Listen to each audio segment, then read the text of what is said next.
오늘 저는 여러분들께 윌로우 인생 스토리부터 세팅, 플레이 스타일, 운영 방법, 1대1 상황에서 확실한 승리를 하는 법까지 알려드리려고 합니다. 투척 브롤러를 키우고 싶은데 어떤 브롤러를 키워야 할지 모르겠을 때, 확실한 근접 대응력을 가진 투척 브롤러를 플레이하고 싶을 때, 전 여러분들에게 윌로우를 키워보라고 강력히 추천드릴 수 있습니다. 노가웃, 브롤볼, 솔로 슈다운과 바운티 등등 여러 맵에서 모든 괜찮은 능력을 보여주며 궁극기를 사용하는 변수 창출 능력까지 가진 윌로우, 과연 어떤 능력을 가졌고 어떻게 활용할 수 있는 걸까요? 2023년 4월 3일 브롤스타즈에는 늪괴물을 컨셉으로 하는 66번째 신규 브롤러가 등장하게 됩니다.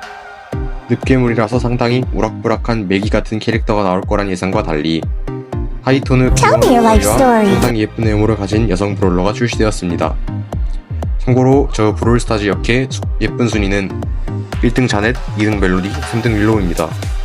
특히 악마 윌로우 스킨에서 뒤로 딴 하얀 머리와 어려본 노란 눈, 그리고 정말 귀엽습니다.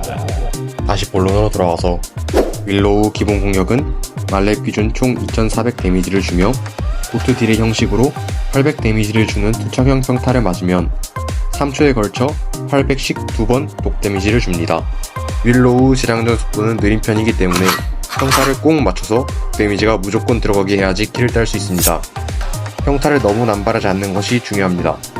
이때 평타를 2발씩 쏘는 트윈 슈터라는 기술도 있는데 이건 뒤에서 마저 설명하도록 하겠습니다. 윌로우 궁은 출시 전 브롤토크 영상 공개로 많은 사람들의 관심과 걱정, 기대를 받았습니다. 상대 브롤러를 조정할 수 있다는 엄청 큰 장점을 가진 브롤러로 출시되어서 상대 브롤러 조정을 통해서 상대 진영 붕괴, 역변수 창출을 기대한 사람들이 많았지만 정작 궁 쓰는 시간 동안 윌로우 본인은 아무것도 하지 못한 상태가 되고 4초간 드라마틱하게 상대 진영을 부수며 역전하는 것은 고사하고 유리한 위치도 차지하지 못해 2024년 12월 현재 기준 평판이 매우 안 좋은 4티어 브롤러로 전락하였습니다. 자, 그렇다면 현재 인식이 안 좋은 윌로우가 사실 성능이 매우 좋은 브롤러라는 것은 무슨 말일까요? 사실 저도 윌로우가 숨겨진 개사기 브롤러인 것을 안지 얼마 되지 않았고 올해 11월 초에 윌로우를 하기 시작해서 11월이 다 가기 전에 윌로우 한국 랭킹 159등을 찍고 잠시나마 세계 랭킹 75등을 찍은 적이 있습니다. 그렇다면 왜 이렇게 윌로우라는 브롤러가 좋다고 하는 걸까요? 일단 윌로우는 총 피해 2400이라는 평타 데미지를 3초에 걸쳐 주기 때문에 바이런, 크로우처럼 적의 회복을 상쇄하는 능력을 가지고 있습니다. 그리고 재장전 속도가 느린 편이긴 하지만 독 데미지가 끝나갈 때쯤 애무 한계가 다시 차기 때문에 에임만 좋으면 이론상 딜을 무한대로 넣을 수 있는 거죠. 또한 스타일 정도 되는 긴 사거리를 가지고 있고 브롤러 특성상 투사체의 채공 시간이 길다는 단점이 있지만 상대 브롤러의 이동 방향을 예측해서 투사체를 여러 발 던지면 사거리의 이점과 벽 뒤에서 데미지를 넣을 수 있다는 투척 브롤러의 이점을 모두 가진 그야말로 투척 콕딜러가 되는 것입니다. 윌로우 궁 또한 윌로우 생존 능력을 높여주는 역할을 합니다. 제가 윌로우 맥스 티어를 찍을 때 거의 대부분 솔로 슈다운으로 플레이하면서 이 궁극기의 이점을 잘 활용하였는데요. 솔로 슈다운 경기 극초반엔 프랭크, 서지 같은 뚜벅이들에게 평타를 때려서 궁을 채우고 부시에서 계속 존버하다가 맵이 충분히 좁아지거나 남 브롤러가 2명, 3명일 때 궁을 맞추어서 그 브롤러를 독구름으로 보내버리던가 아니면 서로 싸우게 해서 막타를 치는 전략을 활용했습니다. 솔로 슈다운에서 윌로우가 제일 위험한 상황은 궁이 없는 상황입니다. 궁이 없는 윌로우는 모든 어쌔신, 탱커의 먹잇감에 불과하고 가젯 또한 임시방편이기 때문에 궁을 채우는 게 제일 중요합니다. 3대3에서도 마찬가지로 윌로우는 궁을 써서 최대한 4대2 상황을 만들어야 합니다. 당장 노가웃 3대2 상황에서도 엄청 유리한데 4대2 상황은 말할 나위 없이 우리 팀에게 유리하겠죠. 다만 3대3 모드에서는 솔로 슈다운과 다르게 궁극기를 빨리 채우고 빨리 쓰는 궁극기의 순환이 제일 중요합니다. 먼저 윌로우 세팅부터 말씀드리겠습니다.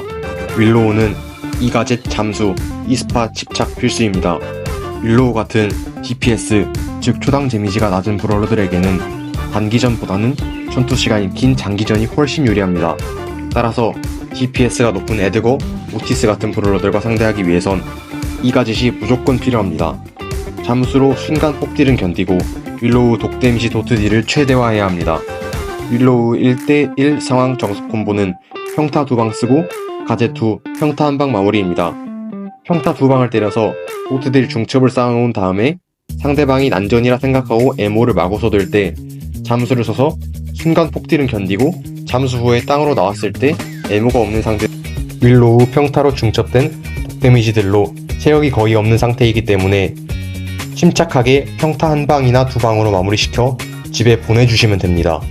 윌로우 스타파워는 무조건 두 번째 스타파워 집착 필수입니다. 사실 첫 번째 스타파워 사랑의 콩깍지는 왜 만든지 모르겠습니다.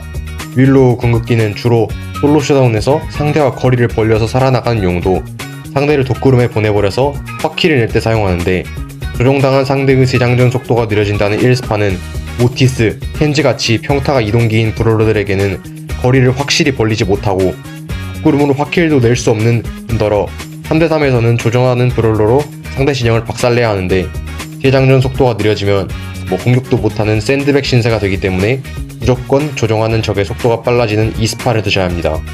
기어는 시야 기어 고정입니다. 윌로우가 평타로 데미지를 입히는 시간 3초 플러스 2초 동안 적의 위치가 더 노출되기 때문에 적의 동선 파악을 제대로 하여 평타를 잘 던질 수 있습니다. 나머지 기어는 속도 기어, 보호막 기어 중에 원하는 걸 골라 담으시면 됩니다. 마지막으로 윌로우 잡기술 3대3 운영 방법 그걸 말해드리고 마치겠습니다. 윌로우는 수동 에임을 했을 때 원어 끝부분에 접선을 그리고 그 거리를 잘 기억해 놓았다가 상대가 그 거리 안으로 들어오면 평타 3발을 모두 쓰는 모두 걸기라는 기술이 있습니다. 이때 평타는 원의 중심을 상대방보다 조금 뒤에 두고 쏴서 적의 백무빙을 예측해야 합니다. 두 번째로 트윈 슈터라는 기술이 있습니다. 이건 윌로우 평타를 상대의 앞뒤로 2발씩 쏘는 기술이 있습니다. 주로 이 기술은 휴대사거리의 원의 중심보다 상대가 뒤에 있을 때 사용하는 기술입니다. 이미 적당한 거리를 유지하고 있기 때문에 견제 플러스 궁치우기용으로 이 기술을 쓰시는 겁니다. 이때 적의 앞뒤로 쏜 평타 2대를 모두 맞춰야 될 필요는 없습니다. 이 방법을 쓰면 무조건 한 대는 맞기 때문에 거리 조절에만 신경 써주시면 됩니다. 윌로우는 3대3에서 자신의 영역을 지키기, 죽지 않기, 이 두 가지 덕목이 제일 중요합니다. 윌로우는 3대3 할 때 벽이 있는 지역 중 자신의 영역을 선정하고 자신의 영역을 지키고 팀원과 함께 견제하며 라인을 함께 올리시면 됩니다. 윌로우뿐만 아니라 모든 투척수, 저격수 브롤러들에게 해당되는 3대3 덕목은 죽지 않기입니다. 상대를 모두 섬멸하는 암살자나 맞으면서 적에게 들어가며 라인을 올리는 탱커가 아니고선 투척수나 저격수 브롤러들은 자신의 라인에서 버티며 상대팀의 체력을 깎아놓아서 암살자나 탱커가 상대 진영에 들어가서 적들을 모두 죽일 수 있게 도와주는 어시스트 역할을 해야 합니다. 이때 투척수나 저격수 브롤러가 죽는 순간 우리 팀이 위험해진다는 사실을 명심하세요. 끝까지 영상 봐주셔서 감사하고 다음에는 더 재밌고 유익한 영상으로 돌아오겠습니다. 감사합니다.